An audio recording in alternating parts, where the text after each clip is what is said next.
marami yung mga taong malalapit kay Ma'am Joey. Actually, si Ma'am Joey, dito rin talaga ako nagsimula. Hindi lang kami nagtapos. Ayan, oo. Pinanganak siya ang nanay ko sa Sunlight.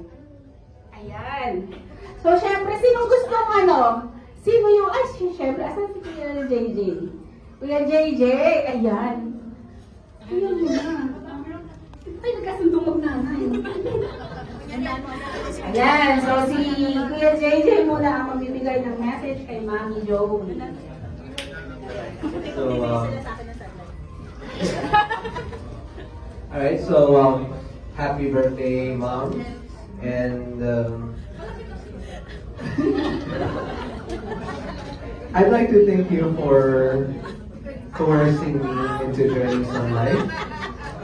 Your very forceful tactics have been very beneficial for me in my life.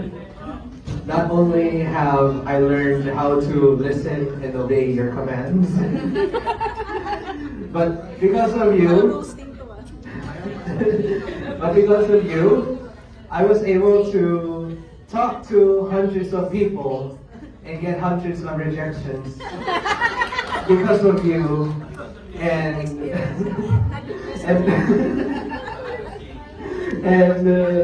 without you, I wouldn't have to experience so much heartbreak from people all over the internet. Because of you, I have learned to, I guess, steel myself, put on a hard face, learn how to create a poker face so that I can mask the disappointment every time I talk to someone and they say no thank you.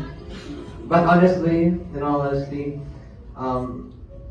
I really thank you for, as young as I was back then, 18.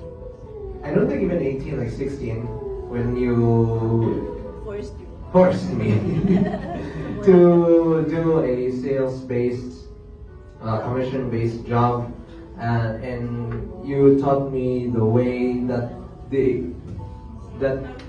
other people think, the way that they should go out and make something of themselves, so that they can earn money. You pushed me and you showed me what it's like to be an adult even at the age of 16, and I really honestly can't thank you enough that you wanted me to experience a different way of upbringing. So thank you for that, and thank you for everything that you've done for the family.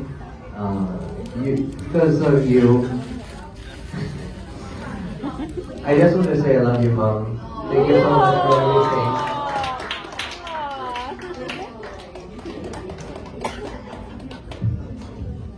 Ayan. So, actually, isa lang yung nakikita ko kay Kuya JJ, yung personality ni Ma'am Joey. So, talagang ni-raise ka ni Mami ng best JJ. So, for pangalawang lalaki ni Ma'am Joey, si Sir Jeng!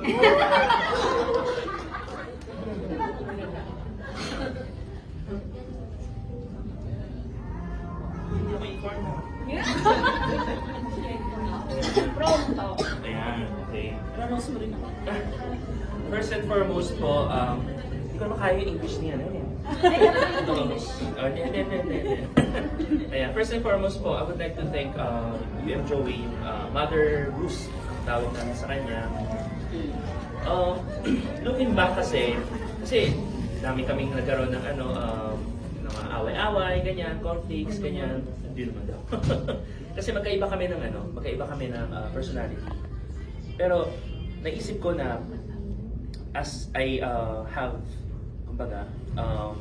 have been going through the journey of dito sa Sunlight, naisip ko na hindi lang talaga mga technical mga staff, yung mga ganyan, hindi lang alam mo lahat ng policies, ay kung ba mga products, and so hindi lahat yun yung kailangan talaga. Mas kailangan dito yung psychological talaga, which is yun yung nabigay sa akin ni Ma'am Joey. Naging psychological. Yun. Kasi ano dumarating sa point na minsan mag-give up ka na. May mga certain times na wala, na scan through po yung mga messages namin. May mga messages kami na mga madaling araw, nag-chat pa kami. As in, ini-encourage niya ako. Kasi ilang beses na rin ako, mag-give up na, ganyan. Grabe. Oo.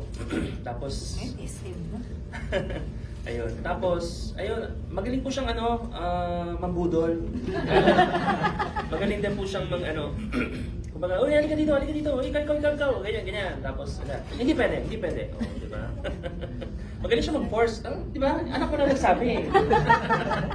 Ayan. Pero kung hindi dahil po sa kanya, siguro, matagal na po akong nag-give up sa Sunlife. So, thank you so much. And, looking back then,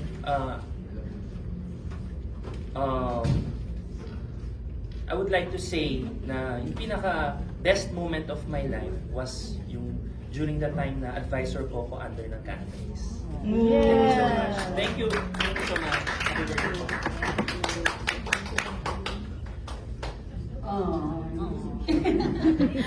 Ayan, so for the last PM, message from Ma'am Joey.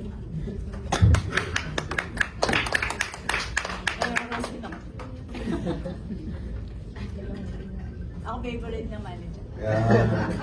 Alam mo si Joey, I always see her as my second mother.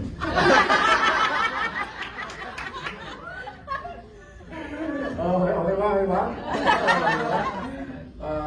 Anyway, well, appreciate ko si Joey, kanyang energy, no? Parang kung merong babae na multitasker, siya yung to the max.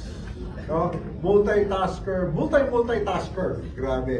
As you probably may know, no, na hindi natin alam, no, very active in sa GCs and so on. Yung pala, nandun pala sa UK. Okay. Tapos maya nandun na pala sa Chicago. Okay. Tapos maya akala mo na Chicago pa. Andito na pa, isang buwan na pala dito. Okay. So, talagang mysterious tong babaeng to, no? But I'm really impressed and admire her for being a good mother. Daming anak, di ba? Idol ko to eh. 5 anak, imagine mo. Tapos homeschool pa. Grabe. Tapos, talagang, di ba? You know, superwoman. Okay, superwoman. Not to mention, of course, siyempre hindi naman siya perfect. Okay, hindi siya perfect. Di raw siya marunong magluto. Okay, si Jessie nagluluto. Okay.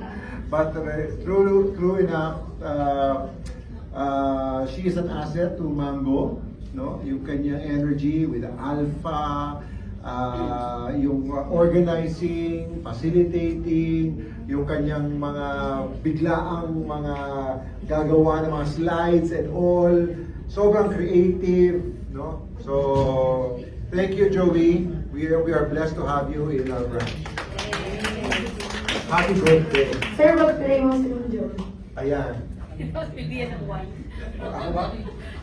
Ayan. Gold bar ba ito? Gold bar. Sige, mag-pray natin si Joey. Lord, we thank you for Joey's life. Thank you, Lord, sa yung faithfulness sa kanyang buhay. Lord, we thank you sa mga obstacles at difficulties na pinagdaanan niya at na-survive niya ito, Lord. At even now, Lord, tuloy-tuloy pa rin ang kanyang journey. And we pray, Father, that you will continue to be with her and bless the works of her hands, Lord God. Yung kanyang mga roles sa buhay. Ang dami niyang roles, ang dami niyang hats na sinusuot. Mother, friend, wife, unit manager. So many, no? Dami-dami niyang ginagawa. You know, we thank you for her talents and gifts. May she continue to use them, Lord, to bring glory and honor to you. In Jesus' name. Amen. Amen.